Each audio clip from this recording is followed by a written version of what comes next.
అయ్యా ఈ తెలంగాణ ప్రభుత్వం వద్దన్న పని చేస్తుంది, కావాలన్న పని చేయడం లేదు. ఎందుకో ఏమో. ఈ 3 నెలల బియ్యం ఎవరు ఇవ్వమన్నారు? ఎందుకు ఇచ్చారు? ఆ 3 నెలల బియ్యం ఎవరు తింటున్నారు? ఎటు పోతున్నాయి?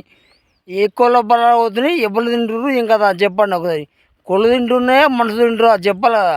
అదే ఈ కులగణన, ఆ ఇండ్ల సర్వే చేసినట్టు ఈ యొక్క సర్వే కూడా చేయాలి. ఎందుకంటే ఈ బియ్యం ఎవరు తింటారు అని తెలియాలి కదా. ఈ మన తెలంగాణ రాష్ట్రం తెలంగాణ కోసం గేట్లు దుంకినాం, రోడ్లు వండుకున్నాం, అటు ఇటు బోరినాం. అయినా పట్టించుకోకుండా దాని తెలంగాణ సాధించుకున్న తెలంగాణలో ఎలాంటి నోటిఫికేషన్ ఇవ్వకుండా నిర్వీర్యం చేస్తుంది ఈ ప్రభుత్వం. ఎందుకో ఏం కథనం.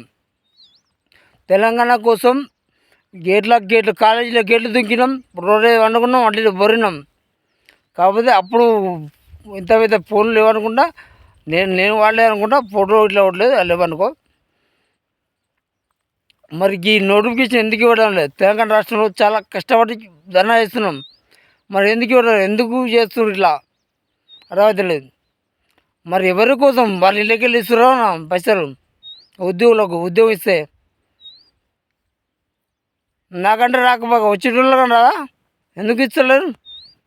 నా పరంగా నేను ధర్నా చేస్తున్నట్టు ఇప్పుడు. Okay, thank you.